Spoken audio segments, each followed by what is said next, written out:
Doctor APJ Abdul Kalam Bharat के पूर्व राष्ट्रपति, जाने माने वैज्ञानिक और इंजीनियर के रूप में विख्यात हैं। वह मिसाइल मैन और जनता के राष्ट्रपति के नाम से भी जाने जाते हैं। डॉक्टर कलाम का जीवन एक पाठशाला है जिसका पाठ हर इंसान को कामयाबी, ईमानदारी, मेहनत और सच्चे रास्ते पर चलने का हुनर सिखाता है। उनके जीवन की ऐसी बहुत सी घटनाएं हैं जो हमें प्रेरित करती हैं। आइए बात करते हैं एक ऐसी ही सुंदर घटना के बारे में। डॉक्टर कलाम का जन्म तमिलनाडु के रामेश्वरम के एक तमिल मुस्लिम परिवार में हुआ था। उनके पिता एक नावक थे जो कि हिंदू तीर्थयात्रियों को रामेश्वरम से धनुषकोटी ले जाते थे। उनकी माँ एक गृहिणी थी।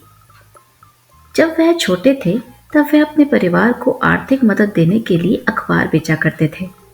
स्कूल के दिनों में वह पढ़ाई लिखाई में सामान्य थे, लेकिन हमेशा नई नई चीजें सीखने के लिए तैयार रहते थे। डॉक्टर अब्दुल कलाम का घर रामेश्वरम के प्रसिद्ध शिव मंदिर के पास ही मस्जिद वाली गली में था।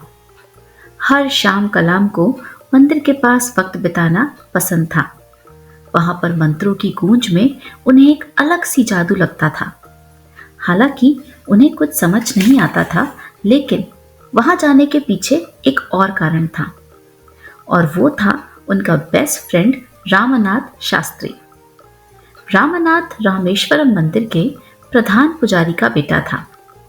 वह शाम के वक्त अपने पिता के साथ बैठकर मंत्रोच्चारण और पूजा किया करता था। डॉक्टर अब्दुल कलाम को मंदिर के दरवाजे से छुपकर उसे देखना बहुत अच्छा लगता था।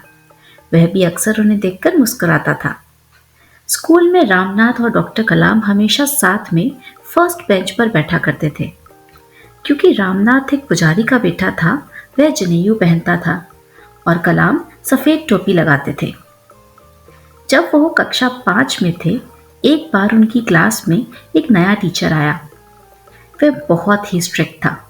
उसने आते ही पहले पूरी क्लास का निरीक्षण किया। उन दोनों को साथ बैठा देखकर वह बोला, तुम्हारी हिम्मत कैसे हुई पुजारी के बेटे के पास बैठने की? जाओ, जाकर लास्ट बेंच पर बैठो। डॉक्टर कलाम और उनके दोस्त रामनाथ दोनों को ही बहुत बुरा लगा और उन दोनों की आंखों में आंसू आ जाते हैं। डॉक्टर कलाम ने अपनी किताबें उठाई और जाकर लास्ट बेंच पर बैठ गए। स्कूल के बाद रामनाथ अपने पिता लक्ष्मण शास्त्री को सारी बात बताता है, और वहीं डॉक्टर कलाम के पिता भी उन्हें उदास देखकर सारी घटना उनसे जानते हैं।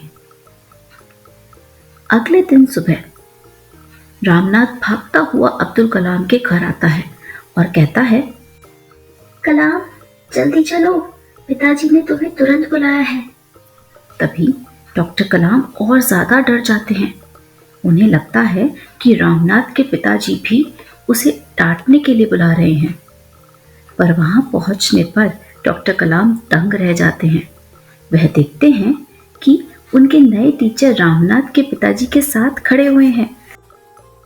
अब्दुल से माफी मांगिए। डॉक्टर कलाम को अपने कानों पर यकीन नहीं हुआ। उन्होंने इसकी उम्मीद कभी नहीं की थी। कोई भी बच्चा भगवान की नजर में किसी से कम नहीं है। आपका कर्तव्य है कि आप बच्चों को प्यार से साथ रहना सिखाएं, फिर चाहे वह किसी भी जाति या बैकग्राउंड से आते हों। आपको स्कूल से बर्खास्त किया जाता है। I am sorry Abdul, I am sorry Ramnath, मुझे माफ कर दो। मैंने तुम्हारे साथ गलत व्यवहार किया है। मुझे अपनी गलती का एहसास हो गया है।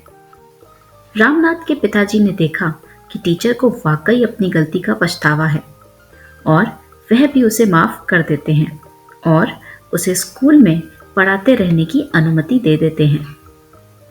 उस दिन के बाद से अब्दुल और रामनाथ हमेशा साथ बैठने लगे और हमेशा के लिए बेस्ट फ्रेंड्स रहे। दोस्तों, डॉक्टर कलाम की ये कहानी हमें यह सीख देती है कि जाति, रंग, धर्म किसी व्यक्ति की वास्तविकता को परिभाषित नहीं कर सकते। हम सब एक ही ईश्वर की संतान हैं, बस अलग अलग धर्मों में उन्हें अलग अलग नामों से जाना जाता है। कोई भी व्यक्ति धर्म के आधार पर बुरा नहीं होता, बल्कि उसके कर्म और जीवन जीने का तरीका उसे बुरे या अच्छे रूप में वर्गीकृत करते हैं। धन्यवाद।